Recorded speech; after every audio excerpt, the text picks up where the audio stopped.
everyone, my name is Jamie. Hi, and my name is Brittany. And we'll be discussing the bacterium we've chosen, Streptococcus pyogenes. What is Streptococcus pyogenes, Jamie? Well, that's a great question. How about we start discussing the structure of it? So it's a gram-positive bacterium. That means that there's a layer of the cell membrane, and right on top, it's a large layer of the peptidoglycan, as you can see up here. Now, it's also a facultative anaerobe, so it's able to live in an environment with and without oxygen, which does sound pretty scary if you really think about it. Wow. Now, it's also part of the group A Streptococci, also known as gas. We know this because it contains a specific carbohydrate antigen in the peptidoglycan. Now that I've discussed the structure of it, Brittany, do you mind going in detail the historical background of this bacterium? Absolutely. So, in the 19th century, Streptococcus pyogenes was identified as a major cause of human infection in the skin and throat. Incidence and mortality rates dropped after World War II. Oh, wow. Do you mind explaining in detail as to why and how? Absolutely, Jamie. It was believed that incidence rates dropped because of the nuclear activity. Also, that was around the time where penicillin became more accessible for those affected with this disease as well as others. Oh, wow. So now that you've discussed the historical background of this bacterium, do you mind explaining the life cycle of how this bacteria duplicates on a microscopic level? Absolutely. So Streptococcus pyogenes affects the skin and throat, as we know. But Streptococcus pyogenes has a life cycle that is characterized by colonization as well as virulence. It can replicate itself, and that is how the bacteria is able to circumvent the immune system on factors such as the M protein, which inhibits phagocytosis. The invasive strands could be transferred to more in-depth tissues, causing severe systematic infections such as bacterium and sepsis. And if you know anything about sepsis, once it enters the bloodstream, it can then become life or death. Oh, wow, that sounds pretty scary. Yeah, well, Jamie, wanted to ask you a question, and I wanted to know, how does one acquire this disease? Well, let's go start explaining the portal of entries, how this can enter our system. So, this bacterium, Streptococcus pyogenes, it's in our lungs. So if you sneeze or cough without covering your mouth, that bacterium will be within those respiratory droplets. If it ends up on a surface or directly on your skin, that's when it can colonize. So that's why it's very important to be careful when you're in close contact spaces like schools, daycares, and especially hospitals, because it may result in outbreaks. Wow, that is very interesting. So, well, say if someone were to get this infection, exactly what organ system would it affect? Well, let's go start off with the cardiovascular system. So someone may experience rheumatic fever, which essentially is the inflammation and scarring of the heart valves. In very serious cases, you may see someone experience acute carditis. That's essentially the inflammation of the heart. Now in the respiratory system, you'll see someone experiencing strep throat, maybe sinusitis, which is the inflammation of the sinuses, or in very serious cases, pneumonia, which is a severe infection of the lungs. Now, you don't see the muscular system being affected as much. However, in serious cases, someone may experience necrotizing fasciitis, which is a deep tissue infection, and in the most serious cases, myonecrosis, which is when the Streptococcus pyogenes destroys the muscle tissue itself. Wow. Who is most likely to acquire these diseases that you just mentioned? While these cases are most prevalent in children below 5 years old, this is because their immune systems aren't as developed yet, and some may not be fully vaccinated as well. And now this is also the same case for adults above 65 years old, because their immune systems they've weakened because of aging. Now, on a global scale, the probability will increase when sanitation is poor in that area, or when you're in an area that's highly populated and congested. Now, as you can see here in the image above of the world map, the red representing the most cases in a very congested area. As you can see here, there's a lot of red and a lot of yellow in Africa and South America.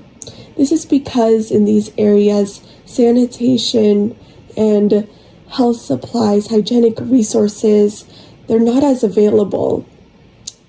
And also in the red area here in Africa, as you can see here, this area is very congested. It's highly populated, so it's very easy for someone to get the rheumatic heart disease. Okay, now that I've explained the epidemiology in this presentation, do you mind explaining the statistics of it all? Absolutely. So what we have here is the incidence and prevalence side. The data that I have here was recorded in 2005, but was just recently reviewed in 2019, with the Streptococcus pyogenes having reported over 1.78 million cases occur each year. But this data does not just include, let me start over.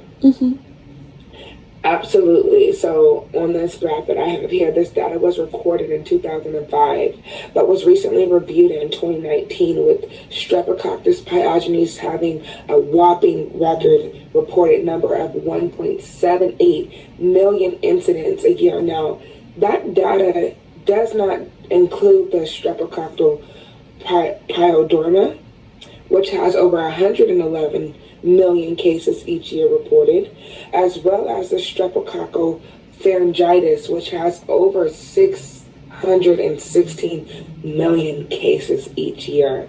Now, the prevalence, 2005 globally, 18.1 million people were suffering from cases of gas.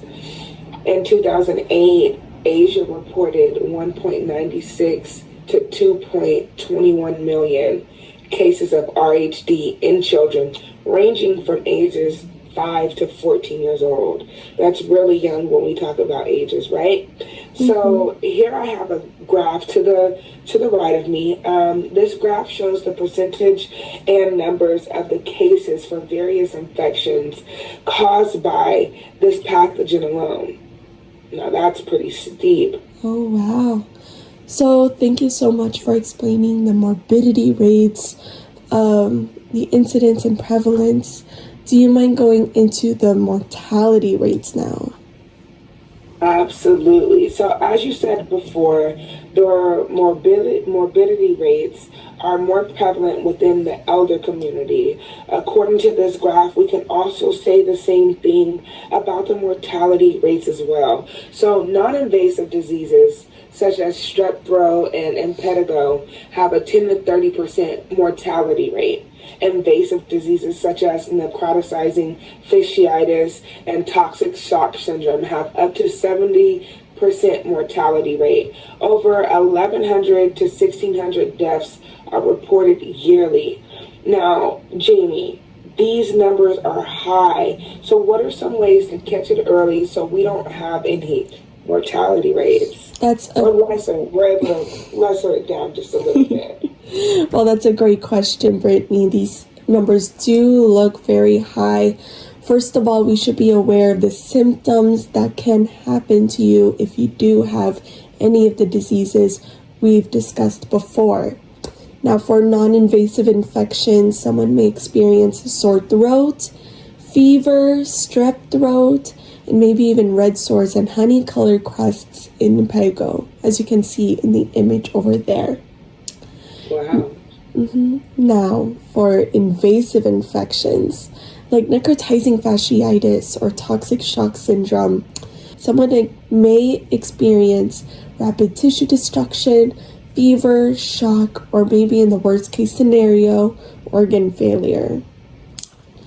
Now, once you are aware you are experiencing any of these symptoms, it's very important to go to a healthcare professional because these are the treatment methods they may prescribe you. For non-invasive infections, you may be prescribed oral antibiotics, some like penicillin or amoxicillin. Now, for critical infections, you may need your antibiotics intravenously. And if you do have necrotic tissue, it is very important to receive emergency surgery to debride it. Now, once you are treated, there are other treatment modalities like physiotherapy, especially for those critical infections now, because it may help patients who suffer from the prolonged effects. Because of the necrotic tissue, you may experience scarring or maybe even a walking disability. So physiotherapy will help. Now, these treatment methods do seem pretty severe. Brittany, are there ways for us to prevent from any of this from happening? Absolutely, Jamie. There is a list of ways that we can avoid this. So as we know about this pathogen itself, it can survive in air. It can survive with oxygen and without oxygen. So with that, is a very, very strong pathogen. So one thing we always want to encourage is the hand washing. Wash your hands as much as you can. And if you're dealing with direct patient care, as we know, as healthcare providers, you wash your hands before and after you exit the room, especially during this flu season. We want to avoid sharing personal items. That can be drinks, that can be food, that can be just kissing the little babies because we know that their immune system isn't as strong as ours. Cover your mouth when coughing or sneezing. That's just like a basic courtesy, but sometimes not everybody is able to catch that cough and sneeze as fast. But with that, we also want to implement social distancing. We saw a lot of that during COVID-19, and let's just continue to practice it. I think it was a very good practice that came out of that pandemic itself. Like I said before, this pathogen can survive with or without air, so we want to disinfect our surfaces. Nowadays, they have a wide range of products. Lysol is one of my favorite. They have Clorox wipes. Just being more diligent and thoughtful when going places, that is very important because Streptococcus pyogenes has been a major concern to the general population as it can be used to induce both ordinary and fatal infections depending on the demographic and age. Most of these cases have effective treatment based on the use of antibiotics. However, the diagnosis and the treatment should be carried out early to minimize morbidity rates and avoid severe complications. Hygiene education is imperative as it is a part of management in terms of the spread of this disease.